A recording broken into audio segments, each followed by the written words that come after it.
just to have a sense of what you wanted to know today, because what's great about Jody and I presenting, we are a team in this project. We've been on it a long time, well over 5 years, and we can definitely adapt what we're going to say today to be sure that we answer whatever you're interested in knowing about.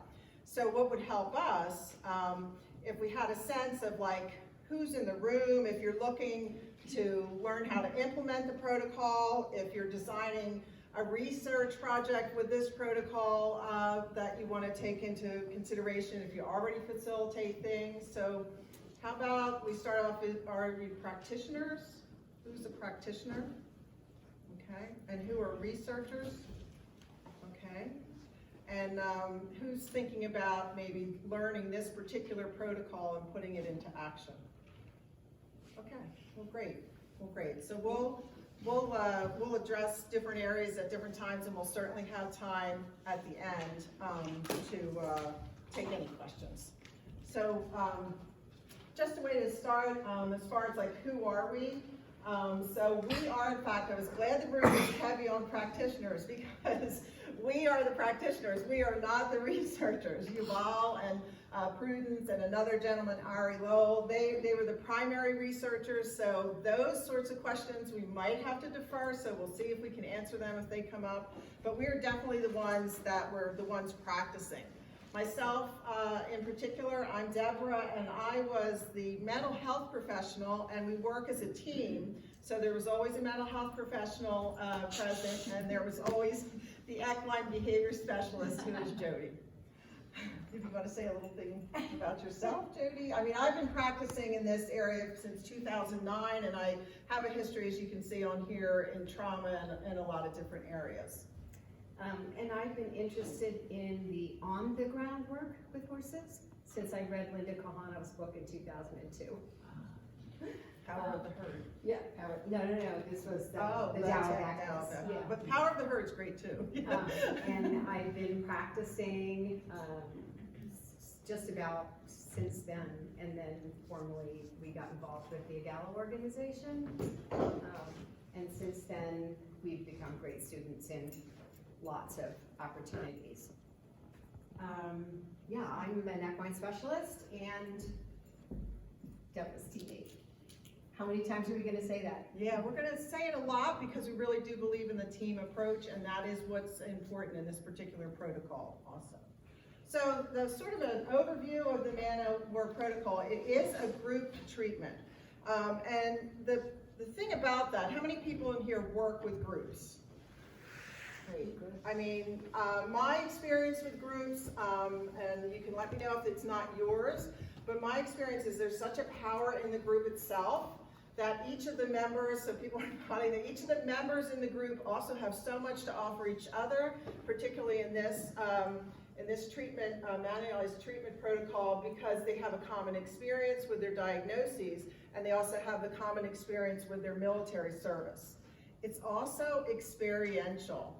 So today, unfortunately, we don't have any horses in here, but it's about the experience. So the talking that takes place is really not the crucial part. It's the part where the participants are interacting with the horses and they're having the actual experience. So as a treatment team, what we're doing is sort of just making observations about that and seeing what comes from them about their experience. So it's really fun work to do, like most of the equine assisted therapies are, because you're moving with what's happening. So you have to sort of be specialized in moving with what's happening with the client, and yet we're in the structure of a manualized protocol. So it has some unique challenges. Yes, it does. So the treatment team is not just the two of us. Obviously, we have our equine partners, and then we have, in this case, we had also another person who we called, for lack of a better term, a wrangler. A wrangler. I don't know where that came from really for this particular project, but we got stuck with it. And it's another person who's there sometimes to maybe hold the horse. If we usually, you know, we had 2 horses, so there's another person there for safety concerns. When the study first started, there was a lot of concern about safety. And now that we're done with that first phase, I can say without, being terrified, nobody got any sort of injury during this study, but at the beginning there was a lot of concern about that, and that was the reason. So the horse wrangler is not a necessary person to be there, but it definitely, the person was present there during this entire project. 3 letters, IRB. Yeah. So that's where the independent review, or did you have a question?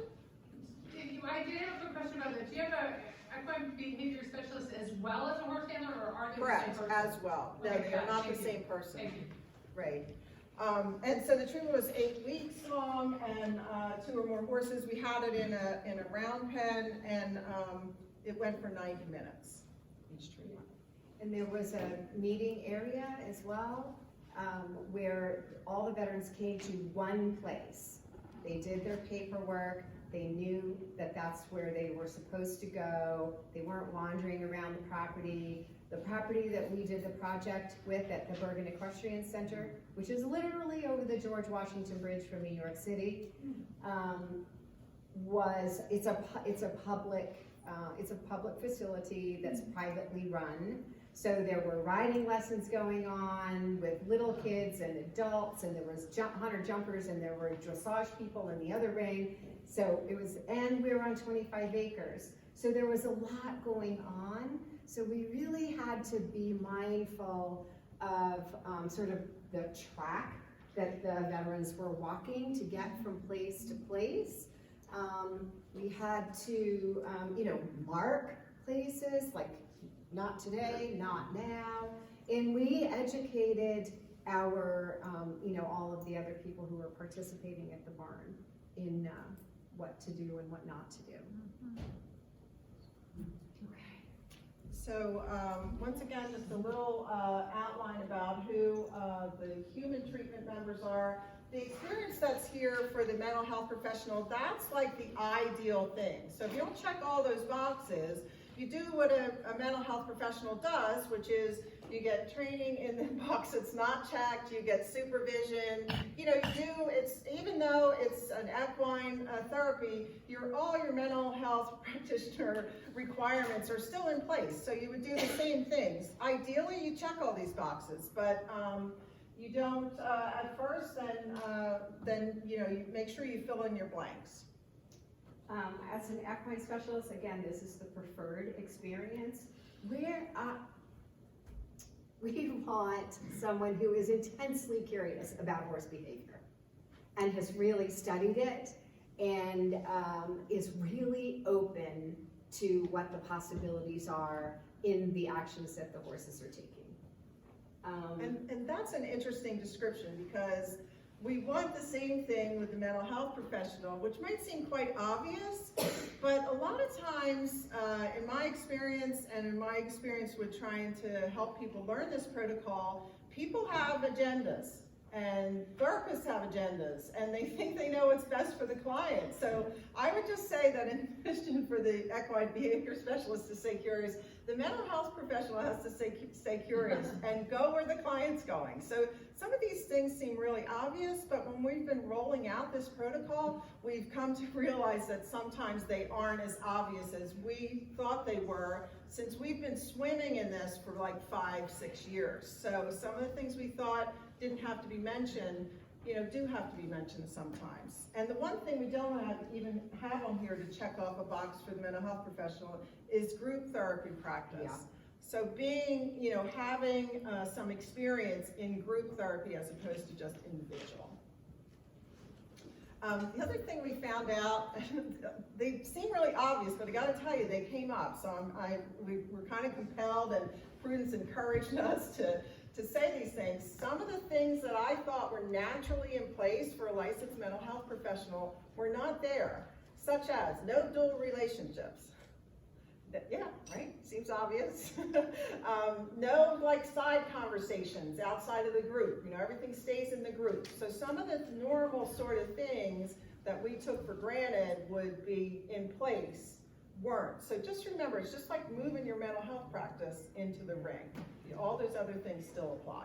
And, oh, sorry, go ahead. I'm just curious though, how much of that is based on the EGALA training specifically versus other industry certifications? Because that specifically seems EGALA to me.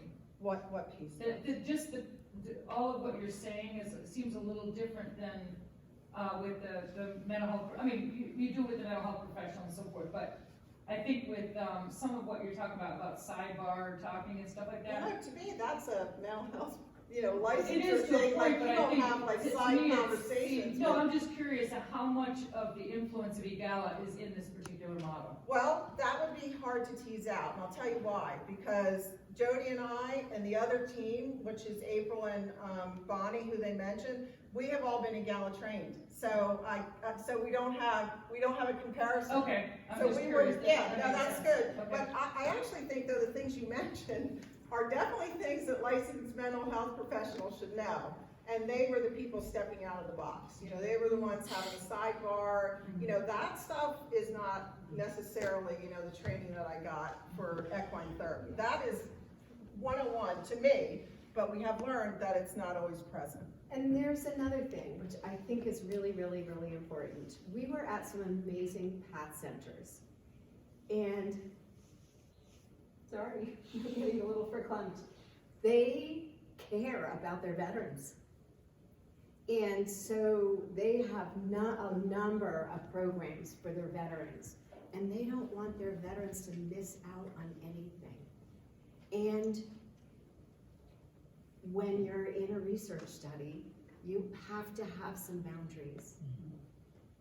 And it's hard to do when your heart is full of love.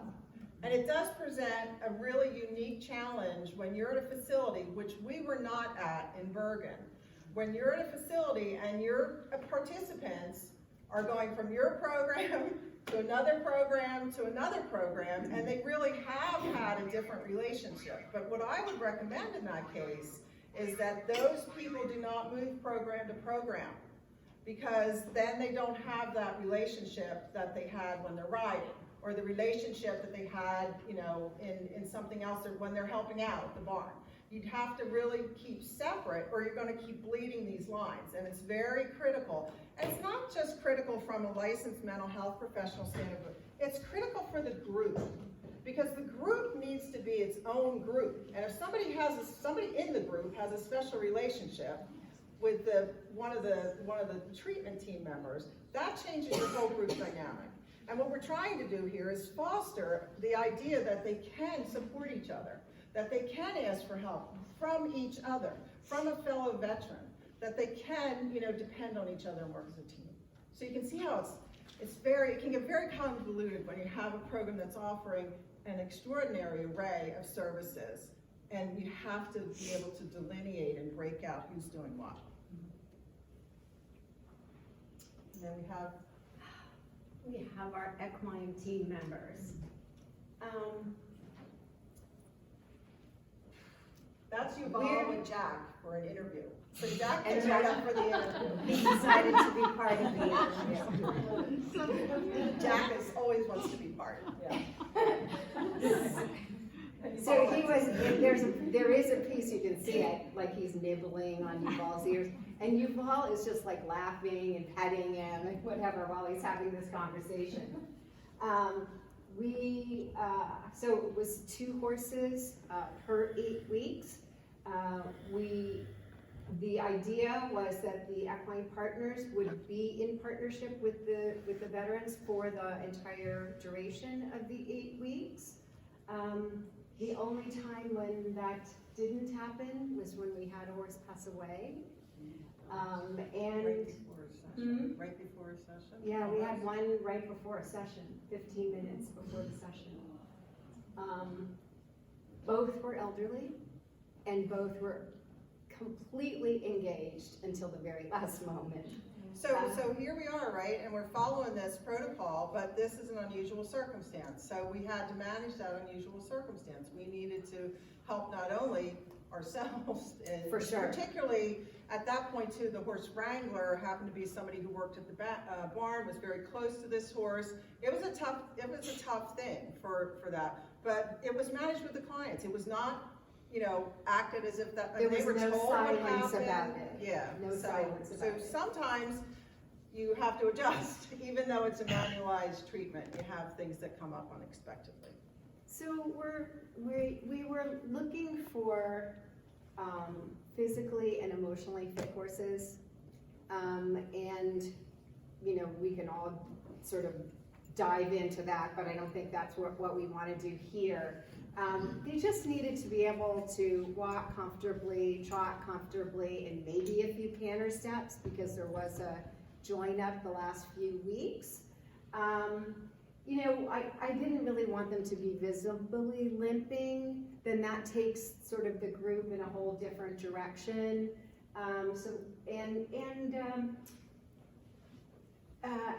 As I've been going around the country with the PAL centers and with other programs, we run across horses these are perfect for your program. They're absolutely quiet. They'll do anything you want them to do, and they're probably shut down, is what we were discovering.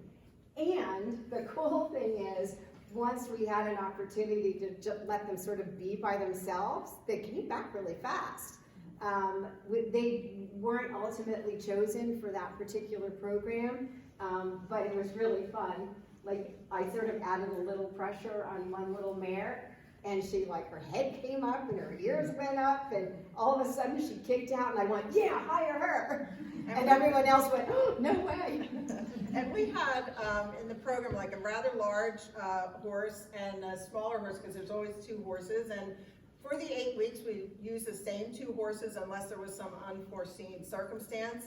And it was really interesting because the first time they were there, they would sort of label the horses, either like a really active horse or that's the one I gotta watch out for or whatever. And then something different would happen, and the participants were able to see, well, that was the one last week was this way. So it was really interesting how the horses were all, completely acting themselves at what was happening in the ring, so the participants could see that they're multi-dimensional too. One day I'm sad, but the next day I might be happy. It was really interesting how all those things played out. We did have some people that were afraid of horses, and I personally in the groups, Jody and I didn't have anybody that wouldn't come in, but we did have some people that would just come in the first time and just want to stay very close to the rail, very close, and that's fine. But, we didn't pressure, I didn't pressure her to come in even. She was willing to come in, but she didn't want to. We had some people that didn't want to use some of the equipment we used. That was fine. So we have things in place in the manual, but there's also free choice from the client. So, there were some nuances where some things didn't look exactly like they might have in the manual. Yeah, so you can see it there. We were looking for as big a difference between the horses as we could, in all kinds of different ways. So if the horses had other day jobs, we wanted to know what those day jobs were, and then be able to manage our horses with the time that they were needing to spend in their other jobs, and sometimes they had to take time off from those other jobs in order to be able to do this one.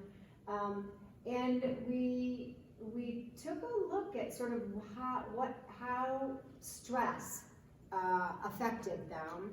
And we had some horses that were really great for a few weeks, and then we started to see little things that we thought probably were some stress on them.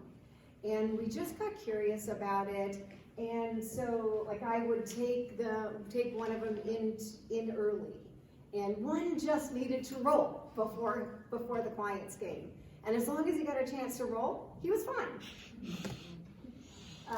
And another one started scratch his belly, and he needed to get in the ring and kick a little bit, leap up and kick and play before everybody came, and then he was fine.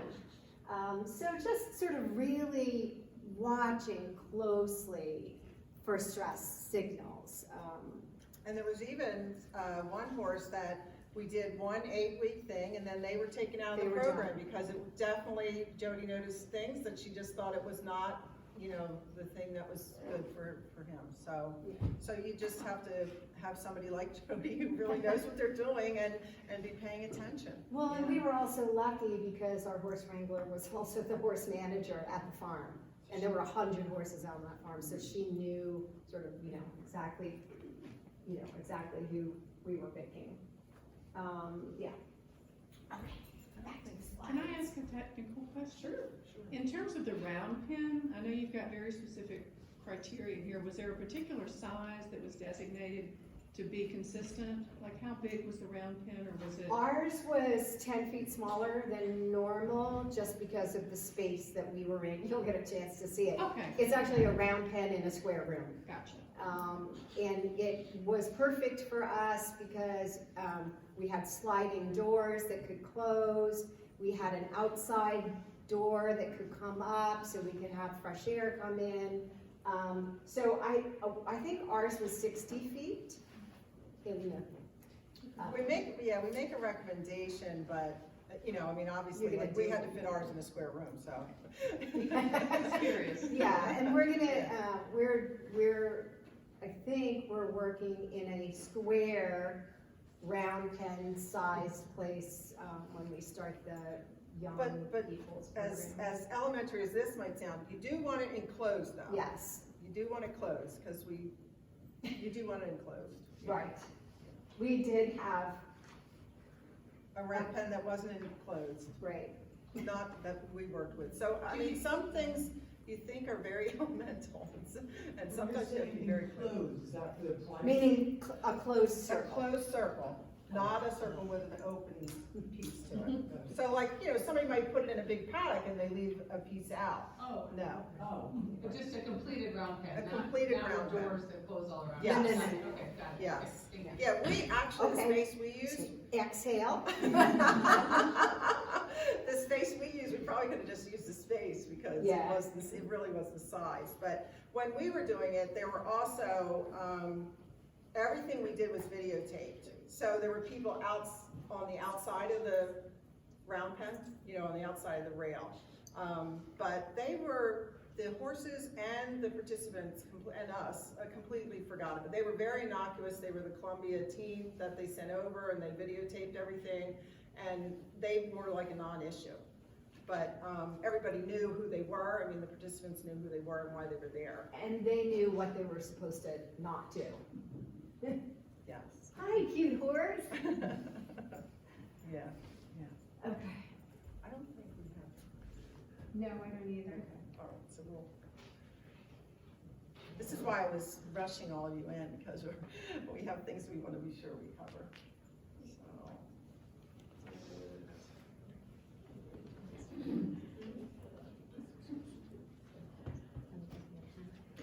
Okay, so, Can we just do it out loud with the whole room rather than a breakout? no, this, Sorry, we're just. we're regrouping. Well, we can go with this, we'll forget this. So, how many people who are practitioners, since a lot of you are, actually work with another practitioner when you do your therapy? Okay, good. That's still very few of the practitioners in the room.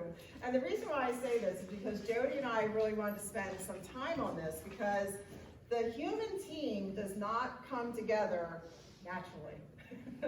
It would be great if it did, but as human beings, we have so much stuff going on up here that we really need to learn how to work together sometimes, particularly in this type of situation. So we were thinking about some of the things that we thought happened with us that made this work. And we wanted to try and convey some of that. Now, it might seem really obvious. You need to have some sort of relationship. Now, fortunately for Jody and I, we knew each other long before we worked as a team. She was doing the work, I was doing the work in another team. So I knew Jody. Like, I had a sense of who Jody was. I knew her sense of humor. We just knew each other. So we had a relationship, a friendship that, was already in place. And that's great, but a lot of times when you're trying to move into a new field, you say, oh, there's an equine behavior specialist who I really admire, I'm a mental health practitioner, let's get together and do this work. What we're encouraging you to do is get to know each other. Get to know each other. Go to lunch. Spend time at the barn together. I mean, really, before you see clients, have that be part of you're growing as a team. And it seems elementary, but I'll tell you, it's invaluable. Because when you're in the ring and you're a team, you're modeling, you know, people are looking at you. I mean, Jody will make some innocuous little movement, and then all the participants are doing it too. I mean, they're like a laser focused. And they're also I mean, we're depending on what you're doing, but with the veterans, they're trying to get, like A-Rock, he was trying to have a better relationship with his wife. You know, he was trying to see how to get along. He was trying to, so they're gonna be looking at you. So I just know each other's style and be comfortable before you start. You know, trust is like one of those things everybody throws out, but you really have to know. I need to know Jody is really good at her job. She needs to know I'm good at my job. And then that starts happening. So it seems, once again, very common, but people have started who have no relationship. And it's difficult for the participants also. And an example of how that works in session is that, like, I'm watching the horses, and I'm looking, I mean, what are they doing? How often are they doing it? You know, like, in what degree are they doing it? And I'm getting so curious like this, and I'm looking at her, and I'm looking at her, and I'm looking at her, and I'm waiting for her to say, okay, what do you want me to know? And then I'll say, oh, did you see this? The horse did this over and over and over and over again. That must be something.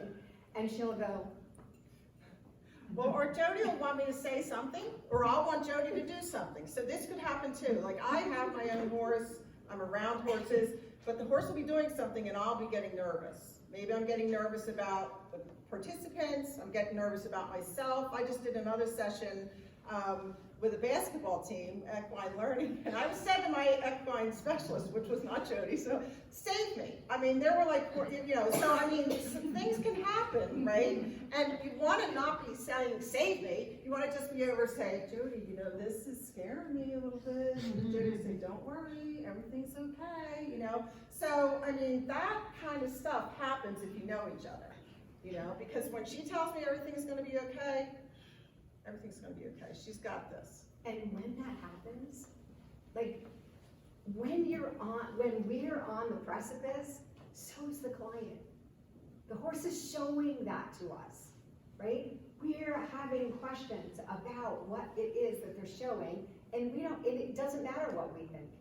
But as long as we hold the space for that to happen, the clients eventually come up with what they need. And stay out of the way. Yes. You know, because if I jump in or Jody jumps in because I'm upset, then we've, you know, then we've really. If you just did it that way. Then we're really, you know, we're interrupting the whole process.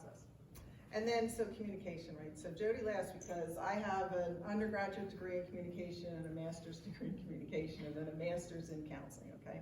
So communication is my thing. Like, I really believe that if all of us knew about communication, it would be a better place for us to live. So that's like my little soapbox, right? So, but I just heard something recently, so I hope this resonates with you guys, because the other thing about communication and human beings is, you know, once again, this mind, right? So everybody here texts. I'm gonna assume everybody texts. Is there anybody in this room that doesn't text on their phone? Perfect. So you text somebody, right? And then you send it, and then you see those little, right? You see the little 3 dots and the little bubble. There it is, gone. Nothing comes. What's happening now? What's happening in your head right now? Right? You're making stuff up, right? Like what? Are they mad? Are they not coming? Do they not like me? What's the problem? You know? Because as human beings, that's what we do. We make stuff up. So if you want to be in communication, you have to check it out. Because all that stuff you made up, was me not being able to get back to you because my mom just asked for something and I didn't want to let her, you know, get up and get it herself. So I stopped my message, okay? And you're gonna hear from me 20 minutes later. But I guarantee you, in those 20 minutes, you're gonna fill in a whole novel, you know, like a War and Peace novel, okay? So, And the same thing happens, we do the same thing to clients too, don't we, making stuff up for them when they haven't even had a chance to tell their own story. So Debra, we only have 10 minutes left. okay, you only have 10 minutes. We've sort of, is there anything else up here that you would like us to go in further depth? So the thing with debrief and reflect, Debra had a 2-hour drive home. Yeah. So we did a lot of debriefing. When they asked me to be on the project, I thought I was making that drive one time a week for 8 weeks. And then at the end of that, we'd send down the next group. I said, wait, in our supervision, I said, wait, what next group? I'm not driving 2 hours up to Manhattan every day. But, so we would talk the whole time on what happened for me, what happened for her, what happened for the participants. Okay? So you gotta like, let that go. So by the time I got home to my family, if something had hooked me, I was done with it. It was gone. I worked it out with Jody, you know? I let go of it. She helped me, you know, stay in touch with what happened or how the horses were and vice versa. Now, This information is all available in the study in a couple of different places. So unless anyone has, I guess the one thing that stands out is that the traumatic event did not have to be suffered during military service. We did not care. oh, and we did have some people, in our particular groups, everybody spoke English because we only spoke English. So, I mean, but, you know, obviously you're going to be fluent in the language, but we didn't have anybody fluent in a different language or a team fluent. And they have to be physically able. Now, that doesn't mean that they can't use a cane, because we had people with canes, we had people who had to sit down once in a while, we had people that somebody came with a cast on their foot, you know, so, I mean, physically able meaning they can move around and they can stand for some period of time, but, you know, it's not a full limitation if they have something like that. And we went to the 70+ age, because originally it was at 65. And we had a huge outcry from the veterans community, all the veteran service providers. What are you kidding me? That means you're not gonna have any Vietnam veterans. And we're like, oh. And we did have Vietnam vets, so it was good that we raised it. The other thing is traumatic brain injury. Depending on the severity of the traumatic brain injury, they may not be able to be in this program because they can't be in a group treatment like this. We've had one person that kind of came in with that and it just wasn't good for him, wasn't good for the other participants. He completed the program, but it did really, didn't seem to be good for a group modality. Might have been very good for individual, something individual, but it didn't work well for the group. You probably want to know, what does it really look like, right? Because I'm thinking we're getting, yes? How many participants? You mentioned the herd of 2. How many humans? Oh, 4 to 6. 4 to 6. Each week. Yes. The same 4 to 6 each week. Yeah. So they came in, if they came in as a 4, they stayed a 4. If they came in as a 6. And that presented a lot of challenges. And somebody mentioned to me earlier too, the challenges of recruiting veterans, and there are a lot. And it was a big challenge in the study. Yes. Did any of your participants have service dogs, and if so, how did you handle that? We did have one who had a service dog, but he also came with an aide. And so they stayed in a waiting area. With the Yeah. dog? Yeah. They did not come in the arena with the participant. Yeah. And you wouldn't have known after a couple of weeks. I don't even know if the aide came anymore or the Yeah. dog came Yeah. anymore. No, it did not. They did not come with him for the rest of the. So we've kind of divided up into sessions because the first one really is a whole lot different than all the others. And one of the biggest things about that first session is they spend very little time with the horses. It's psychoeducation, it's a tour of the barn, it's a lot of information about PTSD, a lot of information about equine assisted therapies. So they spend a lot of time talking, and they spend maybe 15 minutes with Well, we the have the horses. tour. We have the tour, so Yeah. they see horses then, which is a really nice walk around the barn, and And the it's not just a tour. It's not, because this is It's the our first. way to see how they're living in the world right now. Yeah, and so we didn't do the assessments, and that's how Columbia wanted it. They did the assessments, we got the clients. So I got very little, I got background, but I didn't get a lot, I didn't want a lot. Okay, so this is the first time I'm seeing these people, you know? So Jody's talking, we're walking along the property, and the horses are poking their heads out, or they're in a paddock, and I'm watching the clients. Because this is my first time as a mental health professional, I'm seeing, you know, where are they? Where's their fear level? What are they talking about? How are they interacting in the group? This is your first chance to really see who they are. And then in relation to the horses, where are they? Are they close? Are they further back? Like their sense of safety. Like, are they putting their hands down the horse's throat? Literally on the tour, we had a guy put his hand in the horse's mouth, and Jody very calmly says, "Oh, I see you have your hand in the horse's mouth." And he's like, "Yeah." And she goes, "Oh." And so he brought it out, and the horse didn't bite him, and then he puts his hand in the horse's mouth. Just, "Gee, I see you have your hand in the horse's mouth." And I'm like thinking, okay, this is not gonna work out, this is not gonna turn out well, but I was, you know, quiet, and it did turn out okay, and he did get boundaries by, you know, the end of a couple weeks, and he didn't get bit, but It was this big. it was very large man. We had some very tall people. And then we moved into the 2 to 4 sessions, and they're like a gradual progression. So, Yeah, we start every session with a grounding exercise, and in fact, it was a grounding exercise, you know, that some of them really put to work right away. Like they could go out in a public space and use the grounding exercise. And then in session 2, 3, and 4, they sort of walked with the horse. Then they moved a little faster with the horse, and they turned the horse. In no way were I and the other equine specialists used more words than I did. I asked more questions. And the good news is the clients who worked with both groups had the same results. yeah, There was not really there was no spread in this Yeah. way. This way the equine specialists handled things in the way.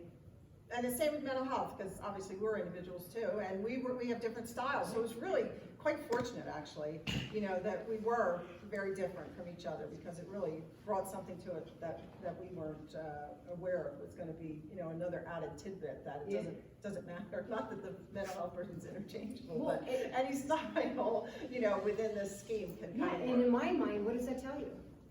It's all about the horses. Has nothing to do with the human beings, other than we're holding the space. As long as we don't get in the way. Exactly. Geez, what, We gotta go. we're done, yeah, I mean, we're done, but, Because we want to honor the speakers that are coming behind us. yeah. Does anybody have a question very quickly? I'm really sorry, Jody thought this would happen, I didn't think it would. So, but we showed you Val's video, so I'm gonna take a pass for that. In the presentation earlier, they talked about following the veterans 3 months after they did the study. How were they followed? And what modality and how? They came back in for interviews. Like weekly, monthly? No, they No, came out at in the 3 months. At the 3 months, Okay. yeah. I'll tell you, some really remarkable things happened. I mean, I'll just tell one story about one of our first guys. He lived in Manhattan, you know, all you know what that An means. officer. Yes, and, you know, in his apartment in Manhattan, which is a very busy place, didn't leave without an aide or without medication. Couldn't go on the subway, couldn't travel around. About 4 weeks in, he says to me, you know, Well, wait, he came in and he didn't look like the same person. he didn't, yeah, he really didn't. And he said, he comes up to me, he says, "Oh, I went to Penn Station. I didn't take my medication." I'm like, whoa. Not to him, but I'm thinking, wow, you know, Penn Station, that's a big deal, right? By the end of 8 weeks, I mean, this is just amazing. At the end of 8 weeks, he was going to a Starbucks in Manhattan to meet somebody to learn how to use his computer. And they were sitting in a busy Starbucks in Manhattan, and this person was helping him without his aid, without his medication, helping him, you know, learn how to use his computer. I mean, it was astounding. astounding. And so We've all had those stories, haven't we? You know, So, I mean- everybody's got one of those Yeah. stories. So, We had a lot. yeah, thank you so much. Happy. And, Is it all right if I mention, Yeah, how about if I mention it? or, well, either way, the PAP International partnered with Columbia University and Mano project, and they came out, and did some, in-person training, and we did some filming, and we've created an online training for this protocol and for the curriculum. So if you're interested in learning more about that, you can either go to our website, or I can give you more information while we're here. It doesn't take the place of the in-person. You know, there's nuances that I don't know that got entirely captured with the online training, but it's a great place to start and really gives you a good picture of how you walk through this protocol. And there are tiers, Yeah. there are tiers Yeah, to that Columbia training. is creating a training system, and there are different tiers, like the tier 1 would be like a video kind of thing, the tier 2 is that you come for an in-person training, and tier 3 is you come for in-person training, and you get like supervision visits too, where somebody who trained you comes out and sees, you know, kind of like sees how you're doing, and, you know, gives you feedback. So if you want to go to the Man of War Project website, that's where you could get the research articles, it's where you could get the information, or request information about the trainings.